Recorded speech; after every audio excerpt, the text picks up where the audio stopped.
പ്രിയമുള്ളവരെ, നമ്മൾ ഏറെ ദിവസമായിട്ട് കാത്തിരുന്ന അല്ലെങ്കിൽ വളരെ കാലമായിട്ട് കാത്തിരുന്ന ഒരു കാര്യത്തിന് കുറച്ച് ദിവസം മുമ്പ് ഒരു അന്വേഷണം നൽകി. അങ്ങനെ നമുക്ക് രാമാഞ്ജനേയലു പപ്പറ്റിയർ എന്ന് പറയുന്ന പ്രിയപ്പെട്ട ഒരു തോൽപ്പാവക്കൂത്ത് കലാകാരനുണ്ട്. അദ്ദേഹത്തിൻ്റെ കയ്യിൽ നിന്നും നമ്മൾ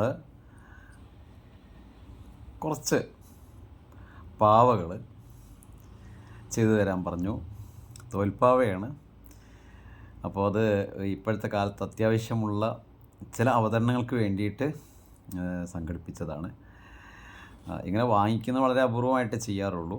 അപ്പോൾ അതുകൊണ്ട് തന്നെ ഇതൊന്ന് തുറക്കുന്നതും വളരെ മനോഹരമായിട്ട് സേഫായിട്ട് നമുക്കത് അയച്ചു തന്നിട്ടുണ്ട്. അത് വളരെ അത്രയും സേഫായിട്ട് തന്നെ അവർ ഉപയോഗിക്കുന്നത്. പാവയ്ക്ക് വേണ്ട മെറ്റീരിയൽസ് അടക്കം വളരെ ശ്രദ്ധയോടുകൂടി ശേഖരിച്ച് ചെയ്യുന്ന ഒരു ഗ്രൂപ്പാണ്. അപ്പോൾ ഇതിനുള്ള പ്രാധാന്യം ഒത്തിരി ഉണ്ട് ഈ സംഭവത്തിന്. അപ്പോൾ തുറക്കട്ടെ കേട്ടോ, എന്നിട്ട് നമുക്ക് ബാക്കി പറയാം. ഈ തോൽപ്പാവക്കൂത്തിന് നമുക്കൊരു പ്രാധാന്യം എന്ന് പറയുന്നത് കമ്പരാമായണത്തിലെ ഭാഗമാണ് പരമ്പരാഗതമായിട്ട് നമ്മുടെ തോൽപ്പാവക്കൂത്തിൻ്റെ സാഹിത്യം. അപ്പോൾ അതുകൊണ്ട് തന്നെ രാമായണ കഥയിലുള്ള കഥാപാത്രങ്ങളാണ് തോൽപ്പാവക്കൂത്തിൽ നമ്മുടെ ഇന്ത്യയിൽ ഉപയോഗിച്ച് വരുന്നത്. അപ്പോൾ അതിന് പലതിനും പല സൈസിലുള്ള പാവകളുണ്ട്. പക്ഷെ ഒരു പാവക്കൂത്തിന് ഒരേ തരം പാവ തന്നെയായിരിക്കും ഉപയോഗിക്കുന്നത് നമുക്ക് മനസ്സിലാക്കാം. എന്തിനും അതിൻ്റെ ഒരു എസ്തെറ്റിക് സെൻസ് ഉണ്ടാവുമല്ലോ.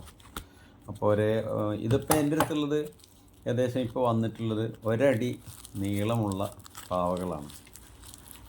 കാരണം അതിൻ്റെ ചിലവുകളും എല്ലാം നോക്കുമ്പോൾ നമുക്ക് വിവിധ സൈസിൽ അവർ ഉണ്ടാക്കി തരും കേട്ടോ, അതിനൊന്നും പ്രശ്നമില്ല.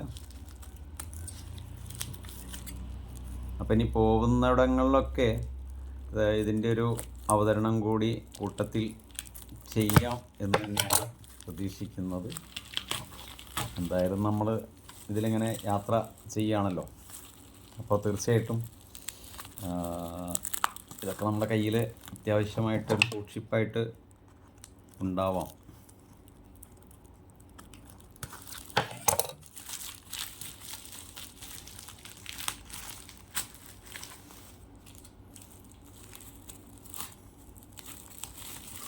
അത്ര എളുപ്പത്തിലൊന്നും നമ്മുടെ ഈ പരമ്പരാഗത കലാരൂപം നമ്മുടെ കയ്യിലേക്ക് വരില്ല. കാര്യത്തിൽ പാരമ്പര്യം ഒട്ടുമില്ല. അപ്പോൾ പാരമ്പര്യം കാത്തു സൂക്ഷിക്കുന്ന 100 വർഷം 200 വർഷം 300 വർഷമൊക്കെ ആയിട്ട് സ്വന്തം തലമുറകളായി കൈമാറി കിട്ടിയത് സൂക്ഷിക്കുന്നവരോടുള്ള സ്നേഹാദരവോടുകൂടി നമ്മളിത് തുറക്കുകയാണ് കൂട്ടുകാരി. അതുപോലെയല്ല ഇതിൻ്റെ അവതരണം കുറച്ച് വ്യത്യസ്തമായ ശൈലിയിലാണ് ചെയ്യുക, അതെല്ലാവർക്കും അറിയാം. അങ്ങനെ നമ്മൾ ഒടുക്കം അതിൻ്റെ ഇന്നർ കവറിലേക്ക് പ്രവേശിക്കുകയാണ്. വളരെ സൂക്ഷിച്ച് ചെയ്തിട്ടില്ലെങ്കിൽ സംഗതി വാളും എന്ന് നിങ്ങൾക്കും എനിക്കൊക്കെ അറിയാം.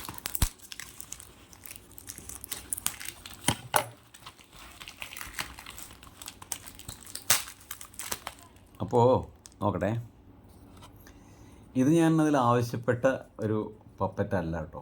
ഇത് എനിക്കൊരു കോംപ്ലിമെൻ്ററി ഗിഫ്റ്റായിട്ട് നമ്മുടെ പപ്പറ്റ് മ്യൂസിയത്തിലേക്ക് വെക്കാൻ വേണ്ടി രാമാഞ്ജനേയലു സമ്മാനിച്ചതാണ്.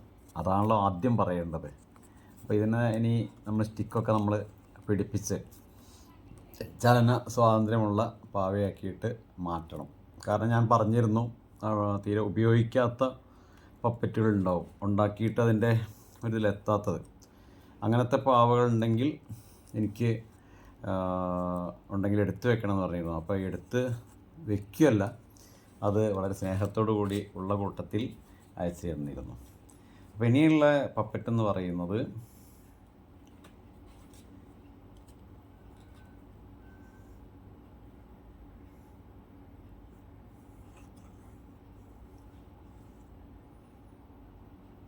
നമ്മുടെ പ്രിയപ്പെട്ട ബാപ്പുജി. അപ്പോൾ കാര്യങ്ങൾ എങ്ങോട്ടായിരിക്കും പോകുന്നതെന്നറിയാലോ? വളരെ പ്രാധാന്യമുള്ള ചില അവതരണങ്ങൾ നിർബന്ധമായിട്ടുണ്ട്, അത് ചെയ്യേണ്ടതുണ്ട്. നമുക്ക് അടുത്ത പപ്പറ്റ് ആരാണെന്ന് കാണാം.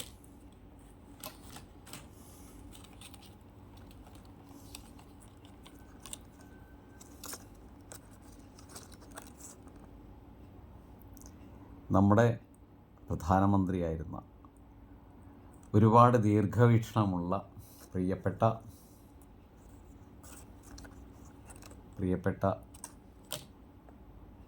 നെഹ്റുജി.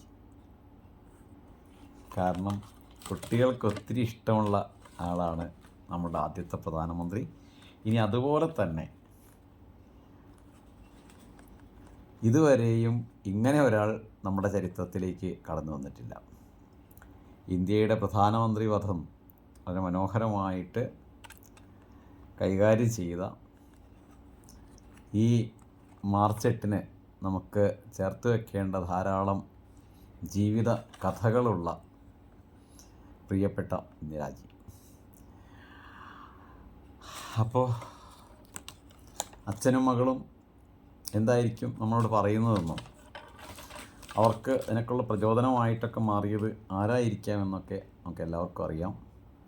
ആ കഥകളും കാര്യങ്ങളുമായിട്ട് നമുക്ക് കാണുവാൻ വേണ്ടി, അതിനും ഈ ആവേശം നൽകിയത് പലപ്പോഴും മാതൃകയായിട്ടെടുത്തിട്ടുള്ളത് ഇങ്ങനെയുള്ള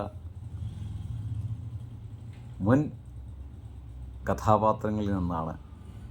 അപ്പോൾ അതുകൊണ്ട് തന്നെ നമുക്ക് സ്നേഹപൂർവ്വം തോൽപ്പാവക്കൂത്തിന് ഒരു വലിയ സ്നേഹം സമർപ്പിക്കാം. കേരളത്തിലും കലാകാരന്മാരുണ്ട്, നമുക്കറിയാം, പാലക്കാട് ജില്ലയിലൊക്കെയുള്ള.